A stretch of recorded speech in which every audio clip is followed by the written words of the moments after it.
Apakah pertumbuhan yang signifikan ini mencerminkan industri yang sehat dari segi growth dan pangsa pasar, atau justru pasar yang semakin padat dan kompetitif antara pelaku industri kosmetik? Ya, tidak bisa kita pungkirin bahwasannya Indonesia adalah negara dengan pasar terbesar di Asian, di Southeast Asian. Kita sudah mencapai 46,8% dari jumlah populasi Asian country. Jadi kita bisa katakan bahwasanya Indonesia mempunyai beberapa banyak segmen konsumen yang begitu lengkap, high level, medium, dan medium low. Ya. Tentu ini akan menjadi satu pasar yang sangat seksi sekali bagi pelaku, bukan hanya di domestik, tapi luar negeri akan masuk ke pasar Indonesia.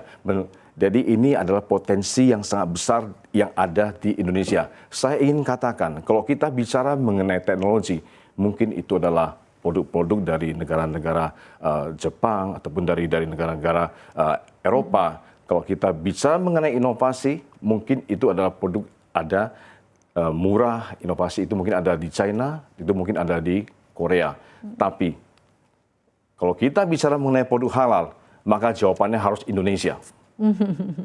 Kita harus bisa menjadi kiblat kosmetika halal dunia.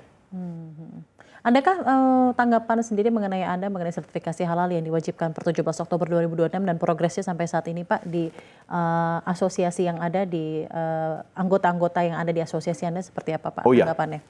Hal ini menjadi hal yang baik karena semua kosmetik itu termasuk kosmetika Indonesia yang tadi saya katakan harus mempunyai ciri khas, harus mempunyai wajah tersendiri, yaitu kosmetika yang halal. Ya, nah, proses halal ini sudah berlanjut sebetulnya sudah lama di 2004 kalau salah ya. Kemudian terus diperpanjang dan harus sudah diterapkan secara mutlak itu di tanggal 17 Oktober 2026.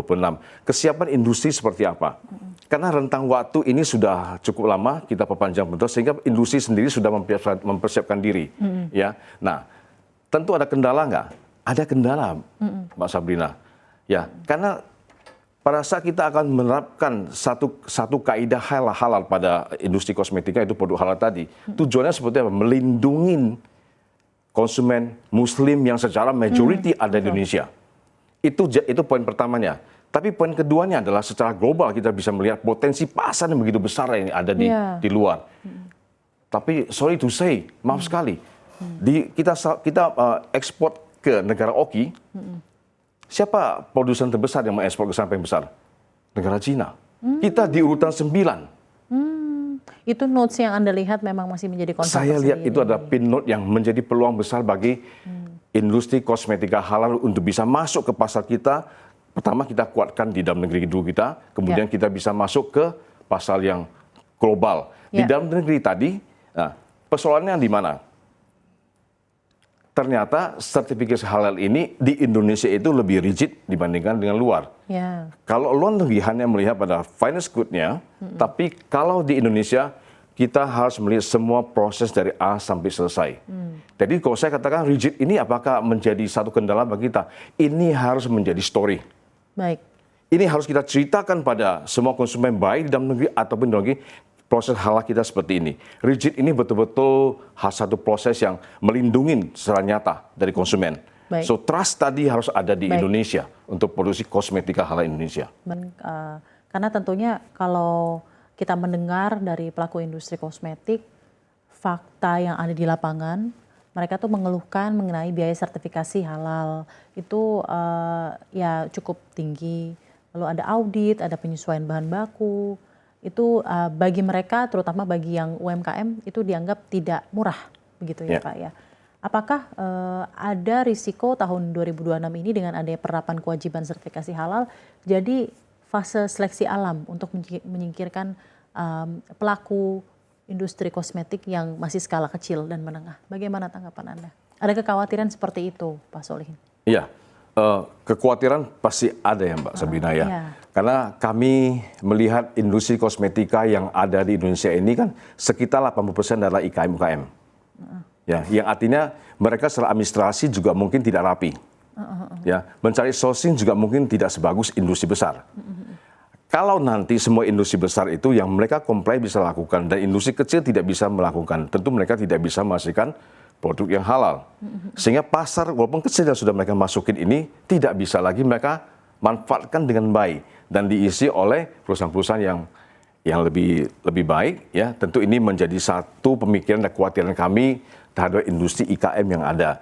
Apalagi kita tahu kosmetik ini seperti ini, Mbak Sabrina. Kalau misalnya bahan baku industri kosmetika itu kan banyak, ya 80% itu import. Kita mencari sertifikasi bahan baku import dari luar ini tidak gampang. Kenapa? Pada saat satu bahan baku itu bisa berdiri sendiri, dia punya sertifikat halal. Bahan baku kedua punya sertifikat halal. Pada saat kita membeli, itu ada bahan baku yang dicampurkan 1 dan 2 menjadi satu bahan dalam satu penamaan.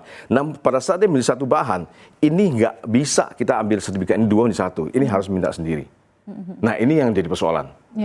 Ya, sehingga pada saat ketergantungan bahan baku kita di luar masih banyak dan sertifikasi halal tadi itu masih belum begitu gampang dan waktunya cukup panjang. Maaf kalau katakan cukup panjang, ya. Nah, apalagi biaya tadi ya, nah biaya juga besar. Ini akan menjadi hambatan yang sangat mengkhawatirkan kami di industri kosmetika di tahun 2026 di Oktober ini. Sehingga kalau itu menjadi satu biaya yang besar, maka otomatis COGS kita akan naik. Modal bahan baku kita akan naik, modal produksi kita akan naik. Sehingga saya katakan produk dari luar ada masuk dengan harga yang lebih murah. Maka kita akan kalah bersaing di situ. Nah, harusnya ini menjadi momentum yang paling baik untuk industri kosmetika, yaitu yang produk kosmetik yang berbasis halal, maka itu akan menjadi bumerang. Itu tentu hal yang sangat mengkhawatirkan. Tapi kalau kita bisa overcome semuanya, ini adalah peluang emas industri kosmetika di tahun 2026 untuk produk Indonesia. Justru di 2026 ini? Iya. Secara ekosistem, Indonesia sudah berada di peringkat kedua setelah Malaysia. Kita growth loh. Malaysia malah turun. Ya. Nah, menurut Anda potensi ekonomi kosmetik halal di Indonesia kan tadi Anda bilang sangat besar dan juga secara growth juga sudah luar biasa baik begitu ya. Apakah kesiapan industri terutama UMKM sudah sebanding dengan peluang pasar tersebut? Tapi Pak Solihin. Ya, kami melihat memang peluang pasar yang besar, kemudian pasar itu ada 2, Mbak Sabrina, yaitu di dalam negeri dan di luar negeri. Yang kita kuatkan sendiri adalah di dalam negeri dulu.